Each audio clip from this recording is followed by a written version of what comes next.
Hey, it's Juan. Welcome to the February issue of your VMSA SITREP. And as you know, we started a little bit of a tradition during February, which of course includes President's Day.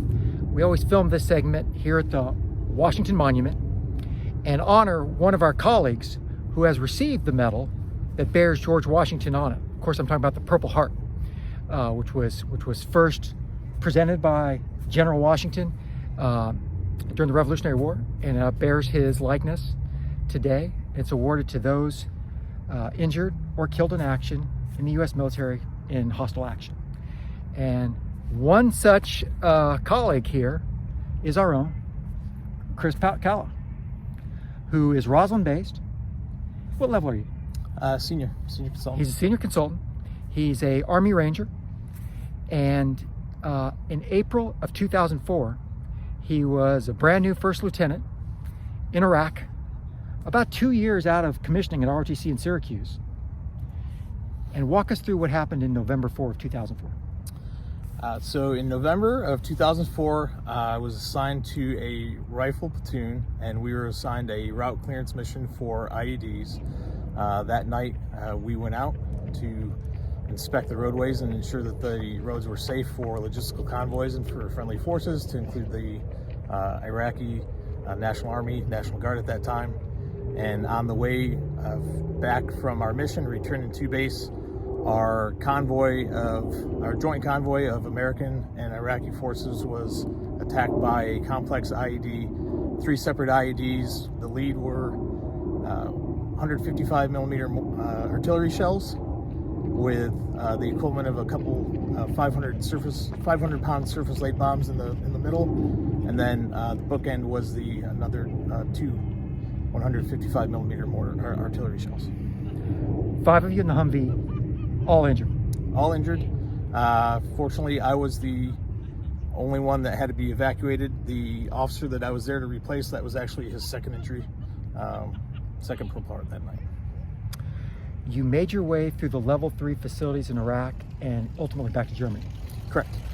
I spent about 4 days in the field hospital in Anaconda, which is near Balad, and then was evacuated out to Landstuhl. This was occurring at the same time that the Marine Corps was going into Fallujah, so spent a lot of time with Marines in the hospital there. Got back to Germany, and then that was my assigned duty station. So once I got back, they reassigned me back to the hospital near my base, and I did all my surgeries and recovery from there. Now, Phil,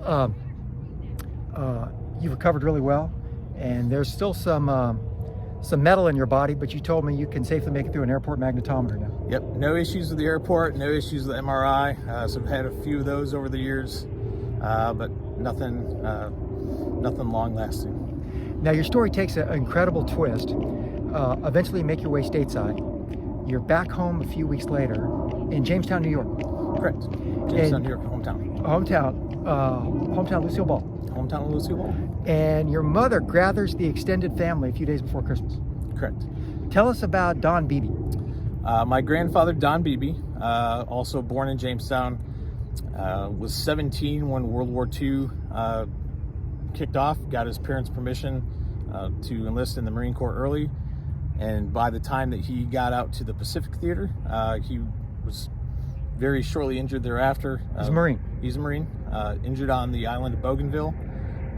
Tried to get back to his unit after receiving initial medical care, and then was eventually evacuated out back to the States through Hawaii. Now, your grandfather's still alive, and he's with you that day and the family gathering up in Jamestown, New York. And tell us what he presents you with. He was injured on Bougainville in grenade incident, pretty crazy hand-to-hand. 1942, so it was pretty close combat. They were about, I think, 7 or 10 feet away from the Japanese forces fighting on the island. Hand grenade range, throwing it back and forth. One got through and he couldn't kick it away, and that put shrapnel into his back and legs and knees. And then eventually he got injured and evacuated out, and actually also got shot while he was moving back to friendly forces. And he is a recipient of the Purple Heart. Also a recipient of the Purple Heart, and when my mother gathered the family. He presented me his Purple Heart from World War II. Same medal, still in the same box. Same medal, still in the same box. What a legacy to pass down. Now, a couple weeks or months later, the Army has their official ceremony. Correct. Still the same medal. Still the same medal.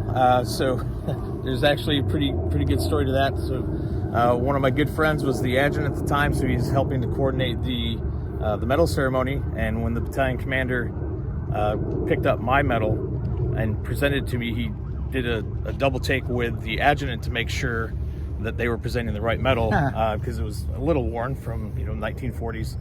So my friend confirmed that it was the correct medal and gave him the story behind it, and then he did a little impromptu commentary there. That's an incredible family story. And actually, your other grandfather was injured as well. My paternal grandfather, also an Army infantryman, he was injured in the European theater in World War II as well. So I have both of their burial flags and both of their Purple Hearts. Are both grandparents, fathers still alive? My grandfather's one passed. My paternal grandfather that was in the European theater passed shortly after I got back from the surgery. So the Purple Heart presentation for my maternal grandfather was in December of 2004. And then my paternal grandfather passed away in January of 2005. And the grandfather that presented me with the Purple Heart, he passed away in December of 2016. Phil, what a family legacy. Thanks for sharing it with us. Incredible story of tradition and pride in that family. And so as a VMSA family, we want to honor you and say BZ on pulling through like you did. We're glad you're with us. I'm glad you're to on be the here. team. And we don't say that about a lot of Army guys. Thanks, brother. Thank you. Appreciate it, man. Perfect.